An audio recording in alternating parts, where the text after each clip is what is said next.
我穿越了，变成当红女明星，有狗仔拍到我和孩子的照片发到网上。孩子是我的，影帝陆远当即回复。孩子是我的，歌王殷伯明不甘示弱。这年头还有抢着当爸爸的吗？评论区炸了。经纪人焦头烂额，要不你选一个吧，我不过是喝了点酒，头脑发晕的祈求老天让我重活一世。醒来就莫名其妙穿成和我一样名字的塌房大明星苏念念。纵使我对娱乐圈了解不深，也听过这姐的瓜，不仅和影帝陆远有绯闻，还和歌王殷伯明交往过密，被其女友粉狂喷。据说还有个私生子，直播卖假货，人气一路下跌，直到偷税漏税被封，便再没消息。具体他咋想的我不知道，就光这银行卡的余额和完美的脸蛋，好好营业不香吗？不过时间竟然是3年前，他还没有塌房，正是当红小花，手上几部热门剧正在拍，还有几档综艺。可惜后来因为演技差和完全没梗被疯狂吐槽。这些都是我装失忆通过经纪人张大美指导的。我问大美姐，那我能现在退圈吗？你是病了，不是死了。大美姐丢给我一个白眼，又扔给我这2天要拍的剧本，让我赶快恢复状态。我数着这姐的小金库默念，没事，你的钱我帮你好好花，再慢慢隐退就行了。穿越之前我是个没什么粉丝的美食博主，只会做点菜，研究菜谱还行，让我研究剧本真是难为我了。线下也没法逃，毕竟这张脸人人都认识，只能走一步算一步。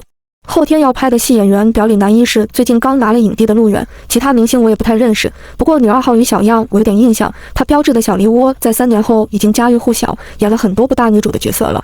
我有点慌，上来就演啊，还是跟他们拍对手戏，万一被识破是假冒的可就完了。正想着，一条信息提醒，你爸最近又赌输了小100万，赶紧转过来，以后每个月都按时转，别老让我催。我去，居然是备注妈妈发来的，看了看聊天记录，月要钱没个够，简直是吸血鬼。这钱在我手里还没捂热乎呢，先装没看见吧。一夜难眠，大美姐递给我一份难以下咽毫无油水的盒饭，快10分钟吃饭，台词赶紧过一遍，眼神里已经警告我不能多吃一口。接连大半个月的大夜戏熬得我身子骨要散架了，做演员也太累了，我的锅包肉炸鸡啊，我可太想你们了。不过现在给我，可能我连吃的力气都没有了。小助理好奇地凑过来，念念姐，你每天小本本都在记什么呢？密密麻麻的笔记本上都是我蹲在剧组看别人演戏的感悟，哪怕是小小的群演，也比我经验丰富多了。我怕我不赶紧学，也会落得像原主3年后一样的下场。最近拍的部分女2于小样戏份比较重一些，和她接触这么久，我发现她真的是个特别认真努力的人，也难怪后面几年接了好几部大戏，瞬间火遍全网。当然背后的经纪公司实力也不容小觑。记得第一次演戏那天，我在洗手间给自己打气。于小样走进来时顿了顿脚步，啊，不好意思，打扰你了。我正使劲推着墙，姿势怪异，面目狰狞。呼，没事没事，我就是有一阵子没拍戏，有点紧张。听说推墙就不那么紧张了，哈哈，不好意思吓着你了，真尴尬。他露出浅浅的梨窝冲我笑，真的吗？我也试试。微微卷的发丝随着动作一点点散发着香气，温柔又甜美。有时候我们俩对剧本，他也总会很耐心地练很多遍，礼貌又谦逊。而男主陆远本身寡言，私下交流甚少，不知道是不是深入剧情无法自拔，有时候视线交错，都觉得他有很多莫名的情绪。经过我疯狂恶补和导演劈头盖脸的教育，终于迎来了今天这一场女主内心转折的重头戏——女主母亲的去世。导演叫我过去，嘱咐我放轻松，演的时候喊2嗓子就行。等下要是实在哭不出来，助理给备着点眼药水，后期再给你配音。导演眼神里都是怀疑。瞧不起谁呢？还好昨晚我研究过剧本，主要情节是女主母亲抢救无效去世，女主崩溃大哭，亲戚又来抢财产的戏码。果然戏剧来源于现实，这不妥妥地和我妈去世场景一样吗？7大姑8大姨都来要钱，恨不得从死人身上再扒一层皮。Action， 摄像机就位。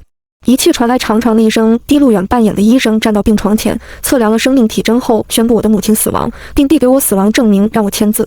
很抱歉，我们已经尽力了。他扶镜框，修长干净的手指掏出上衣的签字笔递给我，眼里是我看不懂的复杂。谢谢您，给您添麻烦了。我哽着喉咙，慢慢地签好我的名字。医生走后，我轻轻地用温热的毛巾擦擦妈妈的脸和手脚，想起我上一世的母亲也是饱受病痛折磨，最终离世。陪她的那几年，有时甚至会想，不如就这样解脱了也好。可在她终于走了的时候，我常常梦里都会痛醒。人生没有了来处，只剩归途。病房外的所谓亲人们都在讨论遗产怎么分，而我却不知何时已满面泪痕，眉头刻意的隐忍，硬生生抬起的泛红的眼眶，手上一下一下执念般的擦拭，还有微微发抖的肩，让本就消瘦的我看起来更悲伤。亲人都散去，我终于靠着病床蹲坐在地上，无声的恨恨的痛苦，恨老天不公平，恨自己没用。整个拍摄的场地都安静着，导演一时忘记了喊卡。虽然和剧本里的嚎啕大哭有所区别，可理智隐忍的伤痛在此刻更打动人。抱歉，还需要再来一条吗？我擦一下鼻涕，抬头。众人恍然。导演到处翻着纸巾。哦，不用，挺好，很好。我还有点沉浸在离开母亲的悲伤中，完全没注意到群演中竟有人偷拍了刚刚的那段戏，上传了网络。转眼就被弹幕淹没。姐姐也太牛了，我看着眼泪都跟着狂飙。不是吧，突然会演戏了？我不信，肯定是巧合。我好感动，呜呜！现在就买票回家看妈妈绝了，哭得好有破碎感。一旦激起千层浪，还有人觉得是故意买的热搜。我看向大梅姐，大梅姐摇摇头。你这是背着我偷偷去进修演技了？大梅姐一脸惊诧。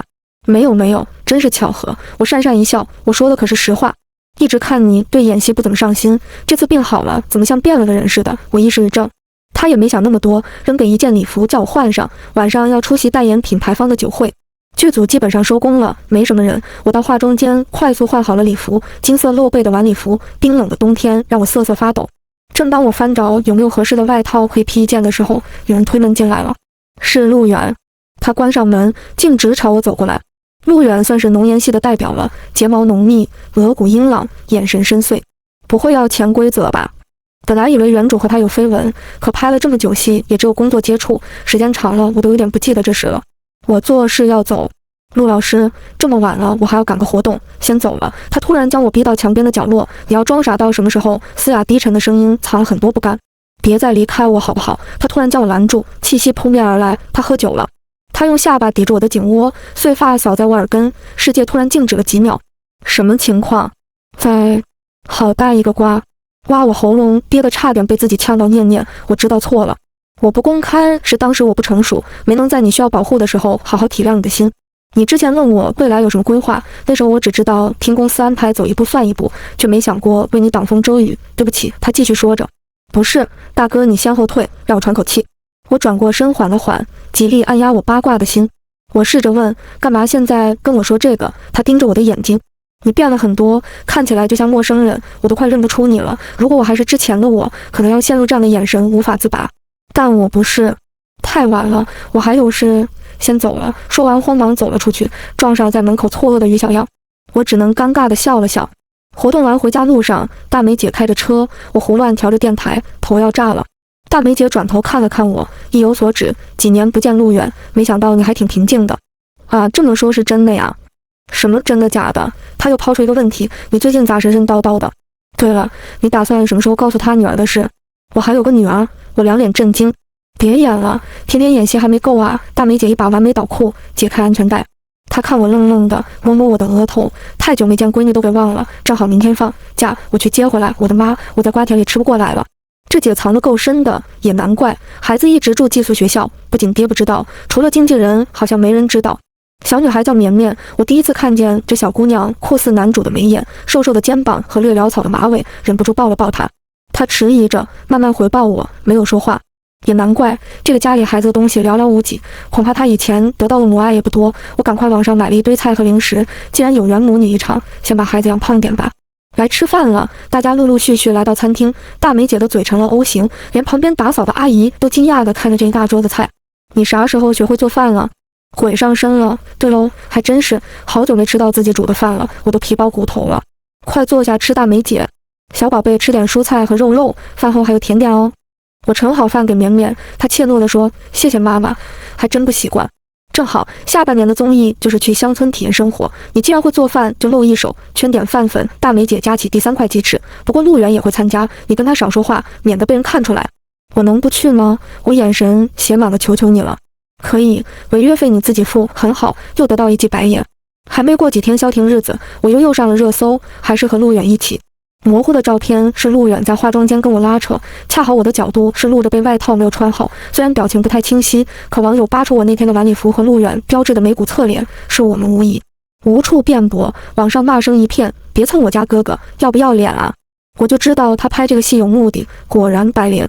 亏我前几天还给他点赞，呸！抱走老公，免得被某人恶意捆绑。可是你们不觉得他俩挺配的吗？公司公关部乱成一团，电话响个不停，新晋小花捆绑顶流明星这样的热搜，让我刚积累的一点人气瞬间化为泡沫，铺天盖地的都是我的错，还是不够红啊！那天在化妆间你还遇到什么人了没？大梅姐问我。我想起于小样震惊的表情，可她平时的样子真的不像装出来的，不会是她？我摇摇头。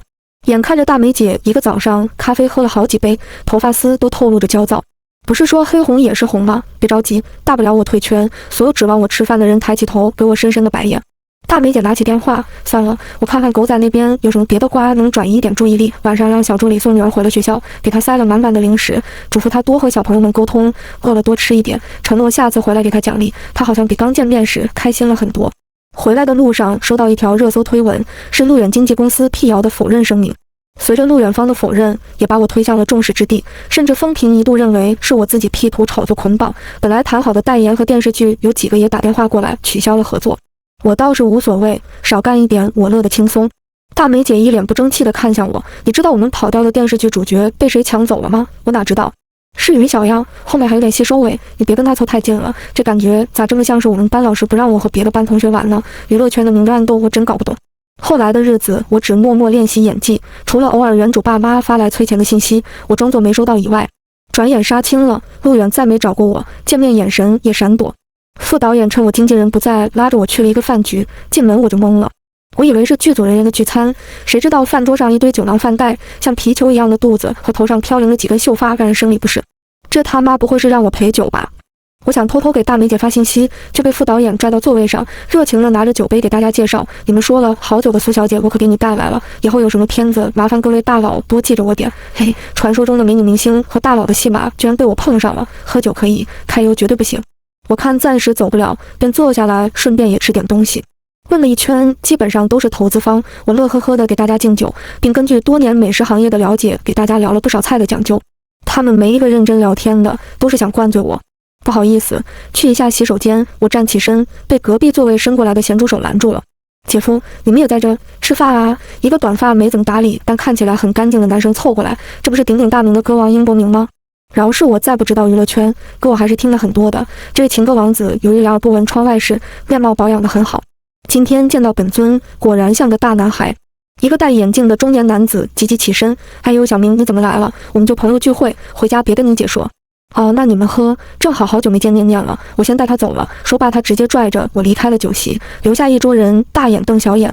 毕竟是歌王，大家也只能给点面子。我踉踉跄跄地跟着英伯明走到地下室，这副身体的高度加高跟鞋，我还略有些不适应。直到上了车，我才定下神来，给大梅姐发信息报了平安。刚刚真是太险了，不想去就拒绝啊！要不是我今天碰上，你可就交代在这了。英伯明启动了车，回头跟我说。我有点局促，那个刚才谢谢你啊，毕竟我是真的跟他不熟。跟我还客气什么？我听说你前阵病了，正好我有个歌要发，没来得及问你，没事吧？没什么事，等下还麻烦你送我回家了，谢谢。我搪塞过去。英伯明顿了顿，吓坏了吧？我那姐夫他们都不是什么好人，你也是，混娱乐圈这么久了，也不知道保护自己。他说着放了个歌让我听，我新写的 demo， 你可是第一个听的。我抬头冲他笑笑，看来我们之前关系应该挺不错。到了我家门口，他边开车门边跟我贫，记得请我吃饭，好歹我也救了你一回。对了，把绵绵带上，他居然认识绵绵，看来是原主很信任的人吧。回家后，我边漱口边跟张大梅打电话说，那个副导演真不是个东西。谁知道他告诉我，这一切都是我爸妈安排的。在我这没要道歉，听说我在剧组，就背后策划了这么一出。据说是赔偿9-30万，赔1夜就另算。这他妈的卖女儿呢？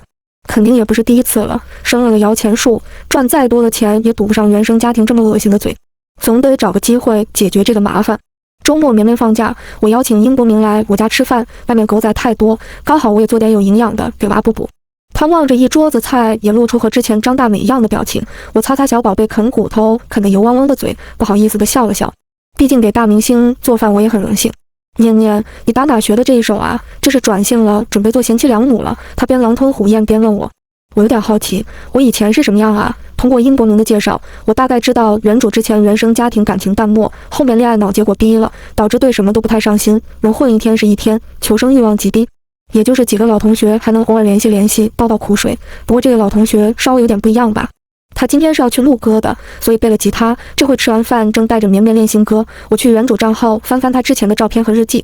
念念，你这闺女每周送我那去吧，太有天赋了。英伯明兴奋的不行，果然是他热爱的事业，聊起音乐不论跟谁都闪闪发光。我那小女儿也听得认真，平时不爱说话，今天竟也高兴起来跟着哼唱，甚至还会即兴往下编曲。稚嫩的童声和成年男性的低沉温柔合在一起，意外的好听。殷伯明走后，我问绵绵：“你想学音乐吗？”妈妈，我觉得很有趣，我很喜欢。绵绵略微有点害羞。学习是一件快乐的事，可能也会遇到困难。如果觉得很辛苦，也尽量坚持。妈妈相信你会做得很棒。小小绵坚定地点点头，我会的。白捡个天才女儿，搁谁不高兴啊？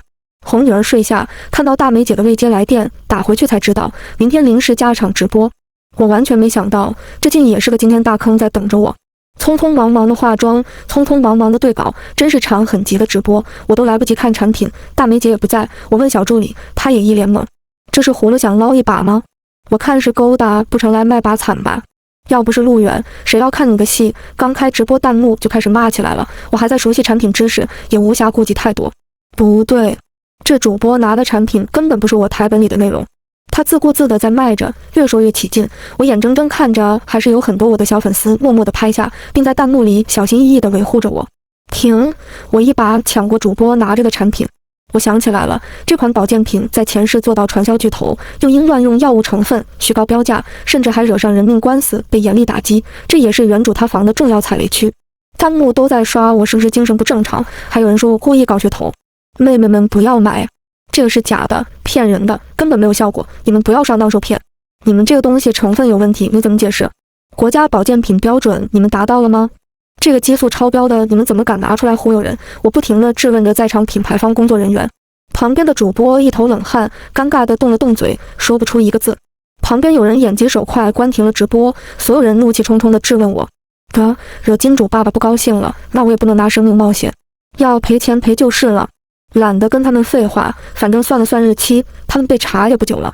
回家之后，我发了一个声明，表示我没疯，并甩出合同根本不是让我卖这个产品，也劝告一众粉丝千万不要跟风瞎买。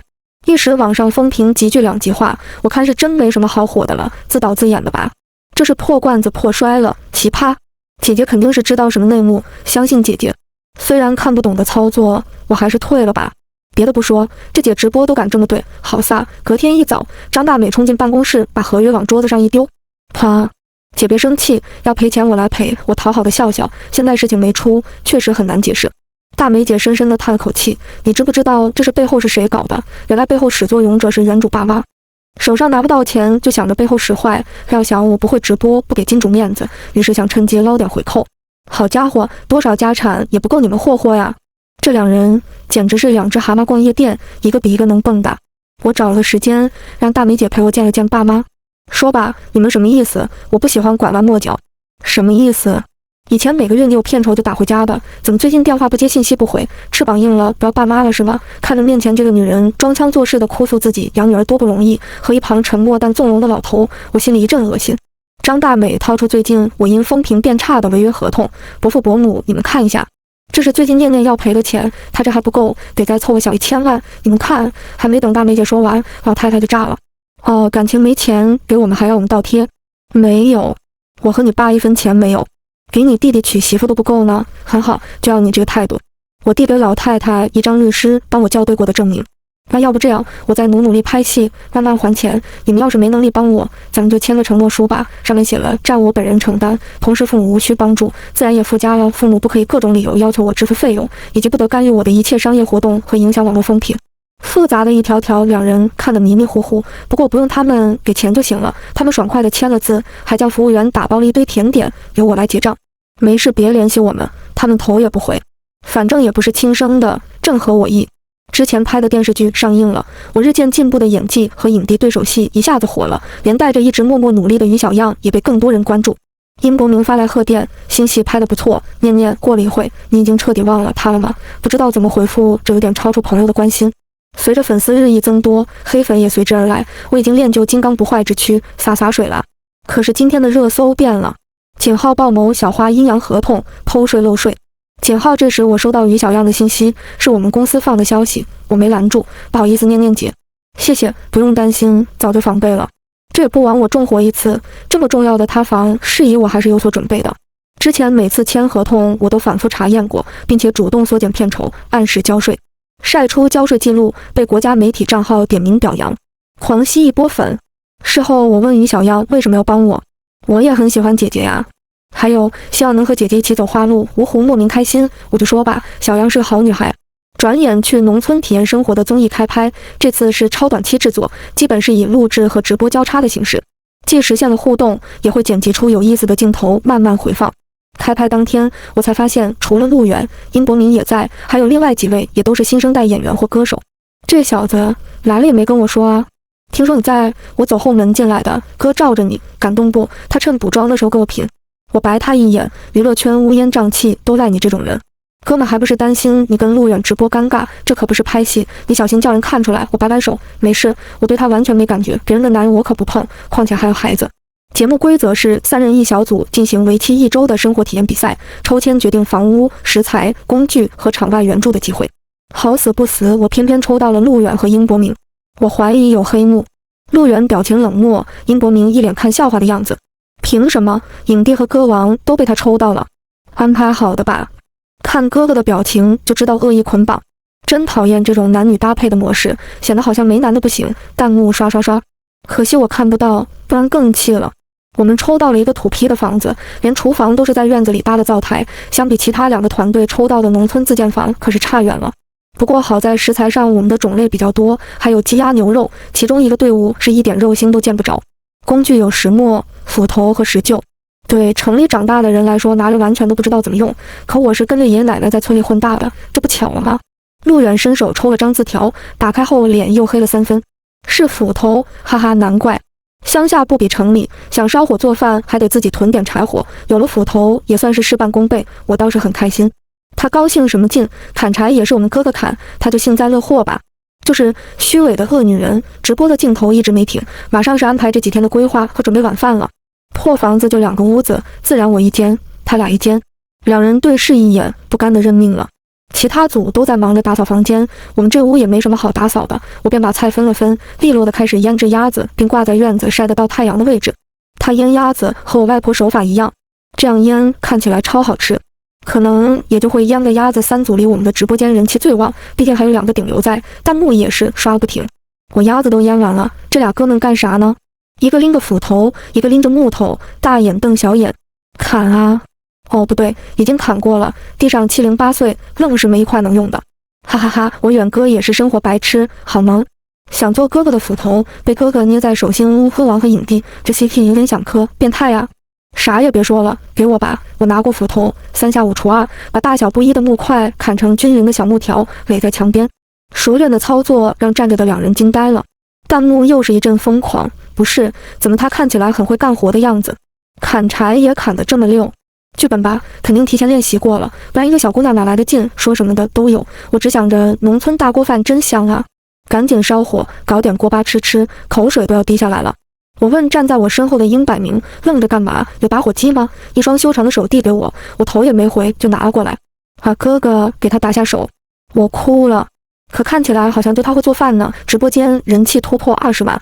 傍晚的风有点急，我费了半天劲把火燃起来，转身递给殷博明一个蒲扇和烧火钩，让他看着点火别灭了。陆远小声问我能帮点什么忙？我抬眼看了看干干净净的衣服，别脏了，粉丝又该心疼了。你就看着鸭子吧，随便找个活让他糊弄一下。这还用看吗？弹幕一堆问号。火燃得很旺，我进屋开始备菜，全然不顾我脸上蹭的灶台灰和手臂上砍柴磨红的印记。好温馨啊！我记得小时候婆婆也是让我看着火她准备菜。对，长大再也没吃过这么香的饭了。别说苏念念这脸上的灰看起来好真实不做作。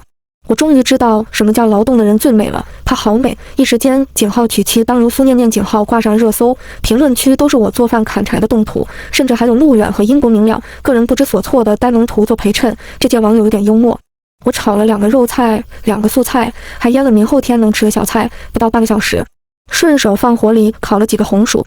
入秋了，院子里的桂花开得很好，我让陆远摘了点，做了一碗桂花小圆子做甜品。陆远虽然个子高，蹦起来摘桂花的样子也让人忍俊不禁。殷国明看他摘，非要跟他比试一番，2人在院子里玩得不亦乐乎。开饭了，我摆了张小桌子在院子里，有柴火灶在这，院子也不是很冷。好多年没有在农村的小院子里吃饭了，浓浓的儿时的回忆。同时我也多做了一点给辛苦拍摄的工作人员垫垫肚子。不得不说，虽然条件艰苦，但是乡下的菜还是很天然的，加上油都是现磨的，炒出来的菜味道就是香。3人坐下开吃，殷国明已经见怪不怪，而陆远则是心事重重。直播间围观的人只增不减，就是看着好看吧，哥哥都怕有毒不敢吃呢。我感觉很好吃哎，米饭还有锅巴真正宗。陆远轻轻地夹了一筷子放到嘴里，抬头看了我一眼，什么时候学的做饭？你不是不喜欢进厨房吗？嗨嗨，殷伯明做事被饭呛到，急急忙忙进屋找水，留下我和陆远静静地吃着饭。直播间疯了，什么意思？陆影帝之前跟他很熟吗？我天，这里好像有事。搬好小板凳，吃瓜第一名。我回答他，陆影帝跟我也不是很熟吧？你是不是记错人了？他还想再说什么，被我挡回去了。快吃吧，都要凉了。乡村体验的节目一出，全国纷纷开始了回老家做饭的热潮，满城桂花雨，连咸鸭也卖得特别火爆。导演开开心心地宣布，第一天的直播首秀人气和生活体验评分，我们组暂列第一。不过另外2组也不错，一组用石磨磨好了豆浆，不仅早饭有了，还准备做豆腐；另一组用石臼打了一盆糍粑，看起来都在逐渐适应这里的生活。我有点馋豆浆，便掰了块牛肉让殷伯明帮我淘点喝喝，这可是纯天然现磨豆浆，好养生的。毕竟吃人嘴软，他去了。结果怒气冲冲地回来跟我说，他被逼着在人家直播间唱首歌，给他们拉好多人气，就为了我这一碗豆浆。我笑着边喝豆浆边说，好啦，那你也在这唱一首，不就拉回来了吗？好像有点道理，好像又有点不太对。他稀里糊涂地吃了早饭时柴火去了。待了2-3天，我有点无聊，提议要去村里逛逛。陆远和殷伯明都已经逐渐习惯了村里的生活，一个戴个草帽，一个拿个蒲扇，弹幕都在感叹帅哥就是帅哥，种的也是帅的。我拿了几颗糖，想着路上打发时间。秋天的野地成片的芦苇，风吹来悠悠然，让人忘了城市的烦躁。路边走过来2只中华田园犬，冲着我们摇尾巴，好可爱。摄像帮我拍个照片纪念一下。我蹲下，张开手臂揽住离我近的那只小奶狗，它也跳跳地用头蹭我的肩。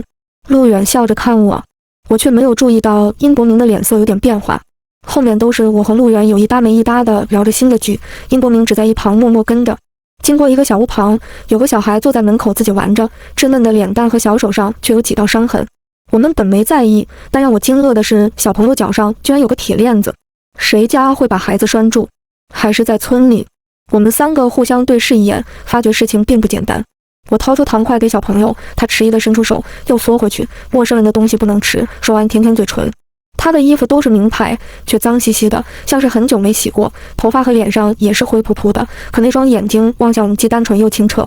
一定有问题。我问他，你怎么自己在这里玩啊？你叫什么名字？我不知道。说完他哇地哭了。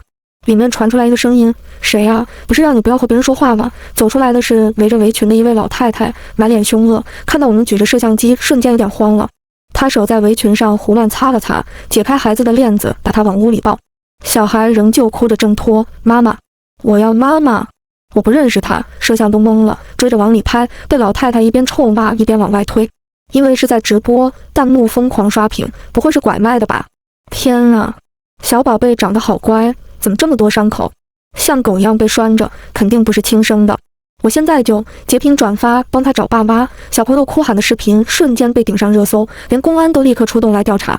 我冲进屋子和老太太对骂 ，XXXX， 有你这么对小孩的吗？边喊殷伯明和陆远帮我把小宝贝抢过来抱在怀里，给他吃糖，擦擦他的眼泪。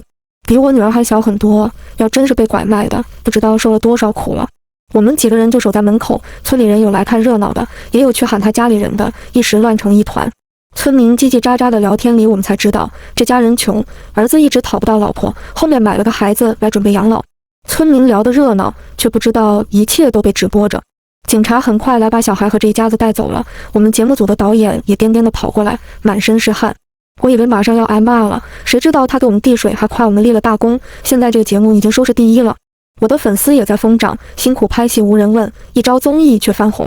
录完这期节目，小宝贝的亲生父母也找到了，眼看我风评变好，陆远的经纪人来找大梅姐商量组 CP 炒作一番，大梅姐想都没想就给拒绝了，我们不需要炒作，哈哈，不愧是我姐。持续不断的是陆远发的信息，不是约我出去，就是要来找我，都被我无视了。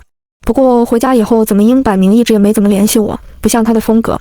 之前要取消合作的品牌和电视剧、电影纷纷来找大梅姐谈续约，我又开始忙了起来。谁也没想到，靠着综艺在娱乐圈突然爆火的我，被好莱坞看中，出演一部电影里的中国人的角色。这部电影我知道在后世巨火，我真没想到他们会选上我。好像是外网谁发了我的直播片段，得到了很多陌生网友的支持。导演也看到了，正好切合是电影中呼吁保护儿童权益的主题，于是赶紧给我们发了邮件。我启程去了国外，这部戏时间很长，我要有很久见不到女儿绵绵了。2个月后，上完导演安排的搏击课，我在回酒店路上闲逛，想买点吃的，看到背着吉他的英国明，旁边居然站着我的绵绵。他给我和女儿买了甜筒，说自己难得放假来玩玩，顺便带上宝贝过来给我看看，还特意嘱咐大梅姐先别告诉我。不对，我咋记得前段时间他还在忙新专辑呢？而且综艺过后一直不联系了，怎么突然来找我？念念，我其实有个问题想问你。我想了很久很久。他侧过头看着我，夕阳照过来，他的眼睛依然是温暖明亮。你问吧，我想我没什么不能回答的。他笑了笑，我总感觉你变了，变得更勇敢了。人总是会变的，但我们之间不会变呀。我舔了舔冰激凌，还是很甜。他沉默了一小会，长舒一口气，是，不管怎么样，我都会支持你。隔天一早，我看着风尘仆仆站在我房间门口的陆远和大梅姐轰炸式的短信，惊呆了。不知道是谁偷拍了我和孩子的照片，卖给了狗仔队。绵绵的脸很清晰，简直像从陆远脸上扒下来的。我的经纪人和陆远的经纪人连夜开会讨论怎么解决。陆远知道后，不顾劝阻买了机票飞到我这，就是为了向我求证。妈妈，我饿了。绵绵踏着拖鞋软萌萌地走到门口，睡眼惺忪却可爱至极。陆远看着眼前的小板自己，呼吸都停滞了。让你们年轻的时候乱搞，真烦。我心里100句脏话，脸上礼貌又克制的微笑。陆大少爷，什么事劳您大驾亲自跑一趟。念念，我们结婚吧。陆远做事要进房间。不行，我和走廊正走过来的英国明异口同声，一个是孩子亲爹，一个是多年挚友。我真无语了，都啥意思？孩子长这么大和你们有啥关系？叮，一条微博头条推送，我和绵绵的照片挂在首页，好在给娃打码，狗仔还算有良心。微博炸了，孩子是我的影帝陆远立刻转发，孩子是我的歌王英国明不甘示弱。这哥俩在我面前抢着当爸爸，完全无视我和绵绵，我白眼都翻天上去了。我自己转一条，不管咋说，孩子肯定是我的。各路 CP 粉哭成一滩，心碎的声音。我的粉丝却在下面洋洋得意，姐姐太飒了，影帝都不要，哇，好有勇气，果然自己有收入，啥也不怕。性别可以卡的，不要这么死吗？巫女强我好爱，姐姐独美。很快我之前的小号被人扒出来，几年前写的非主流文学全是各种失恋情伤段子，我只能否认，但还是在心里默默觉得这姐真是恋爱脑啊。原来之前原主和陆远谈过恋爱，稀里糊涂就有了，可还没来得及告诉他，就被他的经纪人警告不可以再来往，和新晋小花传绯闻只会挡了他的新路。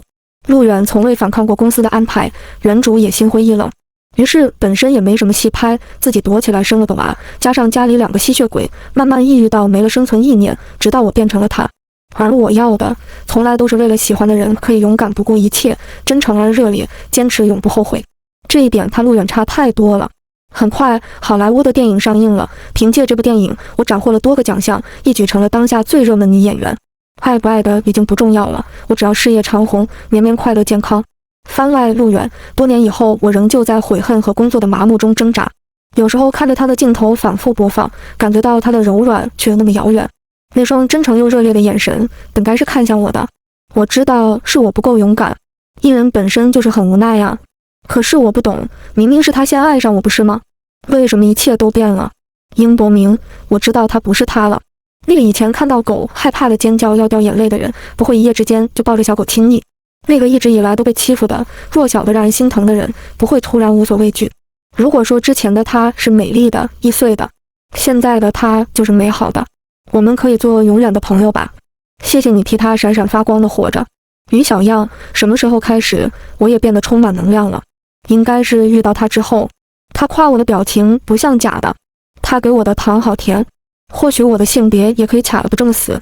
呜呜，我在想什么？要和姐姐一起走花路啊！努力研究剧本印。